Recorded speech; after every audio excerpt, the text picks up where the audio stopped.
Good morning, everybody. Hopefully your Saturday is off to a great start. I wouldn't say it is a completely disgusting forecast out there right now, but it is definitely not going to be a nice day. And I'm not just saying that because it's my personal opinion. It is just science. Rain, right, can lead to some isolated flooding. Sometimes the added breeze can take trees down. Of course, it is not a comfortable start with the chilly conditions either. This, of course, a live picture here from Lake Norman where literally look at the American flags Okay, we took it full. Thank you so much, Cody. You are absolutely the best.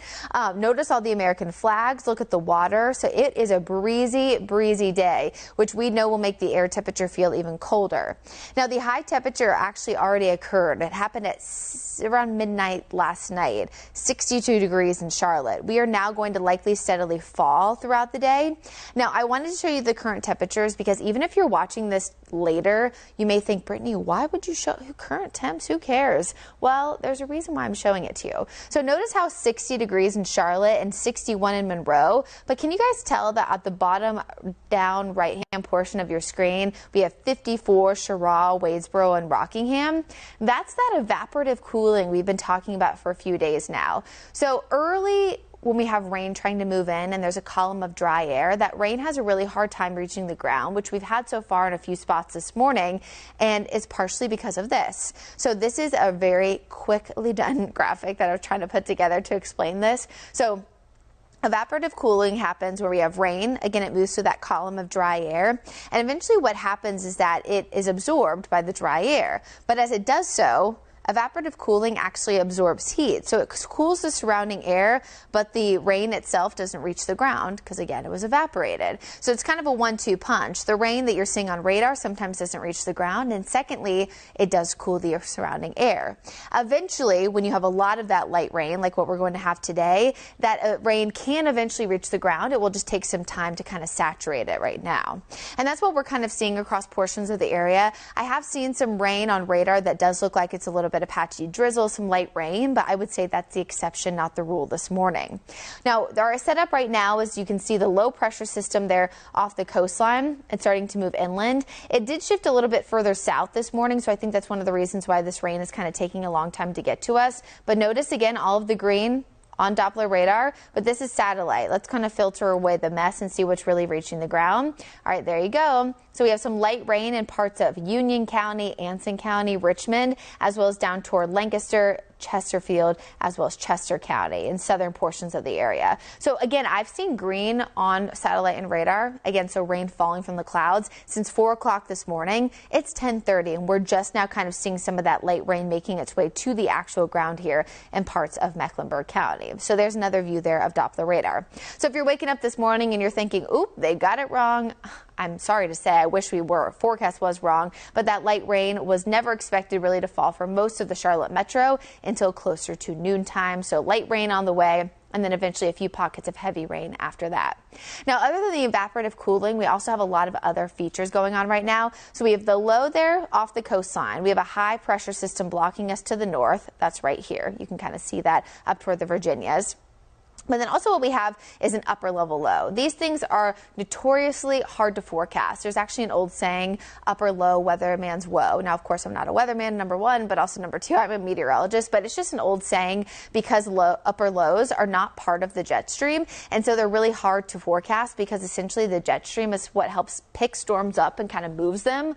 When you have frontal boundaries, things like that, they kind of hang out and meander and are notoriously hard to forecast. So that's something else we're going to be watching over the next 24 hours, where exactly the upper low sets up. Does it promote more rain heading into Sunday, or does it allow for this low, which as of right now looks like it will eventually try to shift away from the Carolinas as we get closer to Monday.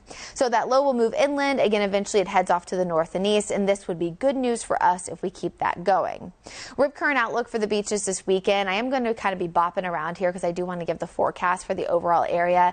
High to moderate rip currents expected for today and tomorrow. It is going to be dangerous. There are double red flags up for parts of Myrtle Beach.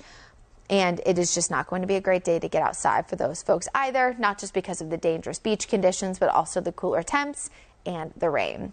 Now, the flood threat today is low to moderate across most of the area. I do want to point out one thing about this particular map. Today's flood risk is not really a flash flood risk. Flash flood occurs to a lot of rain that falls in a short period of time. This is more of a generalized flooding risk because you saw that slow moving low moving in. It is going to be relatively slow, kind of a slow, steady wins the race kind of rain today.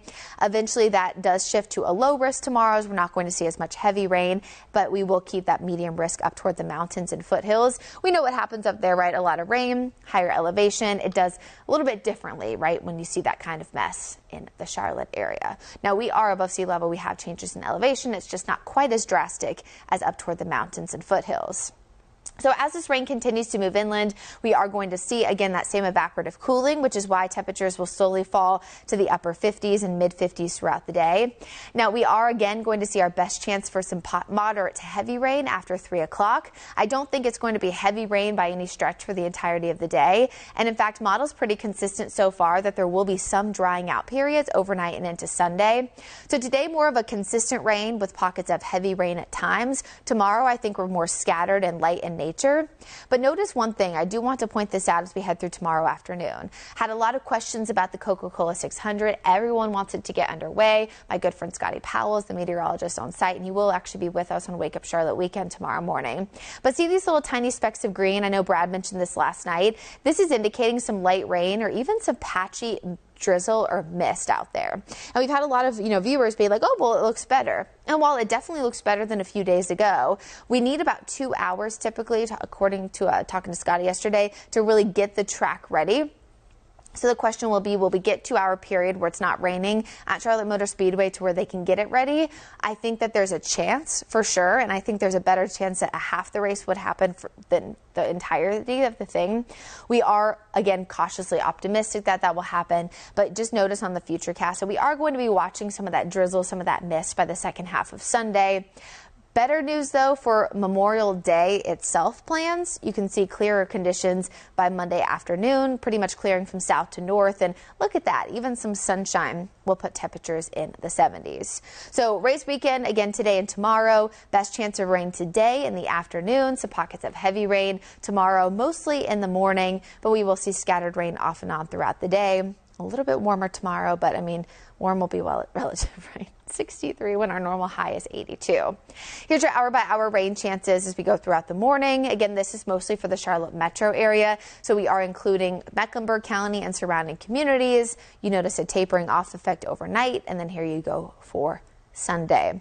I chose these graphics to be a little bit repetitive just if people are just now able to tune in. But of course, if you have any questions, feel free to leave them in the comments. I will do my absolute best to answer any of them. Overall, your Memorial Day weekend forecast does look like today is the worst day. And again, that is not my personal opinion. It is just science. We have the cool temperatures with afternoon temps around 55 for the most part. The breeze will make it feel even colder. You guys know how it is when it's cloudy, it's cool, it feels a little bit raw and chilly outside. It is not going to be pleasant. But overnight and into Sunday, this will transition from more of a widespread rain today to more scattered rain tomorrow. Could get a little bit warmer in the 60s. Again, I am cautiously optimistic about the Coca-Cola 600 being able to at least start off. And then on Monday, some sunshine will return. Highs could even get into the lower 70s. And while that will bring in a small risk for a few thunderstorms because of the instability a little bit higher, it's a lot less unstable when it's 74 versus 94. So I'm not necessarily extremely concerned, but I'm actually going to be in for Brad on Monday. So you can bet your bottom dollar that I will be in here keeping a close eye on things. So there's your 7-day forecast, your Guy Roofing 7 day. So today still expected to be pretty rainy for most of the afternoon and overnight. Some slightly better weather for your Sunday, some sunshine on Monday, and then things will be improving gradually as that low moves away from us by the middle part of the week. We're eventually reaching back into the mid-80s by this time next week, and even look at next weekend's forecast. Now we know that this is subject to change, as this weekend was looking pleasant, but we will watch those changes for you over the next few days. At least can guarantee you that the middle part of the week will be warmer than what we have seen today. Now, we are going to overall not see, I think, a great weekend forecast for us here in the Carolinas, but I know I've seen a few, mentions on this from other members of my weather team, such as Brad, such as Larry. It's a good reminder that even though the weather forecast is not great, we want to remember why we have the long weekend. It is Memorial Day. We are remembering and honoring and memorializing people who fought for this country and unfortunately did die for this country. So it's just a good reminder that I know we can all get caught up in our own stuff. I'm the same way, where the weather's bad and I can't do my outdoor plans, things like that. But it's not about what you're doing. It's the reason why we have the long weekend anyway. Or I will be working, but that's besides the point.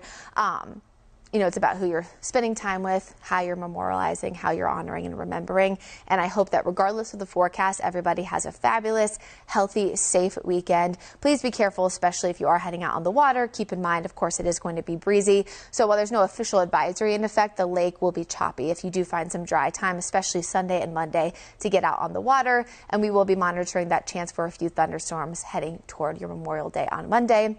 Have a great day, everybody. Stay safe, stay weather aware, and be sure to leave any questions in the comments, or you can shoot me an email or Facebook message, things like that, and I'll do my best to answer any weather questions that you do have. Have a great rest of the day.